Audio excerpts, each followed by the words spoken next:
What if many cancers shared a single master switch, and we've been aiming past it for years? And what if simply making that switch run out of fuel could weaken cancer cells? Welcome to Senior Health. Today, we retell the metabolism story in plain, everyday language.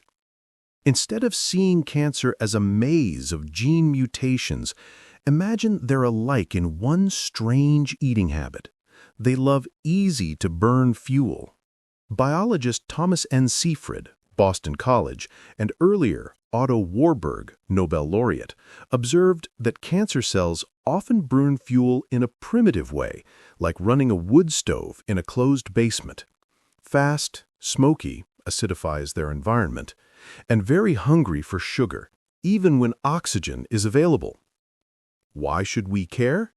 Because if most tumors prefer the wood stove, then making fuel harder to ignite, clearing the smoke, and strengthening the body's power plants, mitochondria, may help our bodies stop unintentionally feeding the wrong cells. The goal here isn't to replace your medicines or doctor's plan, but to share a simple mindset. Understand how cancer cells like to eat energy so you and your care team can adjust the stove, adjust the fuel, adjust the environment in your favor. You don't need enzyme names or complex pathways. Just remember, cancer often thrives on easy-burning energy and has a big sweet tooth. Let's talk about the two favorite dishes many cancer cells crave: glucose, sugar, and glutamine, a common amino acid. Picture your body as a city. Sugar is quick gasoline, easy to burn, instant energy. Glutamine is building material. It helps make the bricks cells use to multiply, DNA, proteins, etc., and it can also become energy when needed. Many research groups, like those led by Craig Thompson at Memorial Sloan Kettering and Lewis Cantley at Weill Cornell, have noted a pattern. When both quick gas, sugar, and building supplies, glutamine, are abundant, cancer cells can speed up and expand more easily. Here's the everyday takeaway. Dial down quick gas. Cut back on sweets, refined flours, and sugary drinks. Eat enough protein, fiber, and healthy fats to stay full and keep blood sugar steadier. Glutamine is different. Your body needs it for immunity and gut health, so you can't just cut it out. Instead, think about smart steering. Avoid the cycle of sugar spikes, inflammation, fatigue, because in that state, glutamine is more likely to get misdirected to the wrong cells. Remember this one line: when both fuels flow freely, bad cells gain an edge. When you tune the stove and the fuel depot wisely, they lose ground. And make changes with your doctor's guidance, especially during treatment. Is there a way to ease off cancer's use of glutamine without hurting the body? A few natural compounds studied in labs show encouraging signs. Silibinum, from milk thistle, known for liver support, and in lab studies it can make it harder for cancer cells to use glutamine. Meringenin, found in the peel and white pith of citrus like grapefruit and oranges, may nudge certain growth-related switches. Genistein, from soy, often discussed in nutritional oncology. It can help cool down signals that push fast growth. Think of these as valves, not a magic switch. They do not replace your medical treatments. The aim is to make the environment less friendly so standard therapies have a better terrain to work on. If you're generally healthy and focused on prevention, you might talk with a clinician or dietitian about standardized milk thistle extracts, citrus intake, safely using peel or pith when appropriate, and moderate soy. If you're in treatment, always ask your oncology team before using any supplements to avoid interactions. Bottom line, you can lower sugar with daily food choices. Glutamine needs careful driving with steady habits and, when appropriate, a few natural pressure valves, all under medical guidance.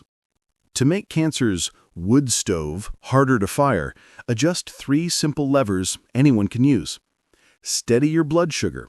Eat fiber-rich veggies and beans. clean proteins like fish, eggs, tofu, etc., and healthy fats like olive oil, avocado, or nuts. Cut quick sugars and white flours and sodas. Keep regular meal times and try ending dinner a bit earlier so your body gets some overnight rest. Cool background inflammation. Add omega-3s like fatty fish like salmon or sardines, or walnuts, flax. Cook simply, less deep frying, and use antioxidant spices like turmeric, garlic, ginger. Sleep enough and downshift stress with slow breathing or an easy walk. Feed your power plants, your mitochondria. Do a little movement daily. Older adults, brisk walking, 20 to 30 minutes, slow sit-to-stands, and balance drills. If you're fitter, add light weights or cycling. Active muscle soaks up extra sugar and amino acids, making the fuel warehouse less generous to bad cells. The key is consistency, not perfection. Start tiny. 10 minutes of walking after meals, a handful of nuts instead of sweets. Sleep 15 minutes earlier. These small wins stack up into an environment with less bad fuel and more resilience. And if you have chronic conditions or are in treatment, check with your clinician before big changes. Here's a simple carry-with-you strategy. No magic, just a chain of small, right steps. Cut back quick gas, sugary foods, white flours to keep blood sugar steadier. Lower inflammation, sleep well, and tame stress. Move at your level so muscles tidy up loose fuel in your bloodstream. For glutamine, don't slash it. Your body needs it for immunity and gut health.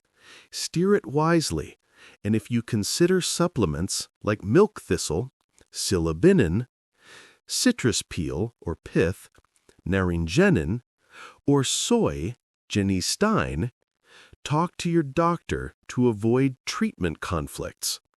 Thinkers in the metabolic space, like Thomas N. Seyfried, aren't telling you to ditch standard care.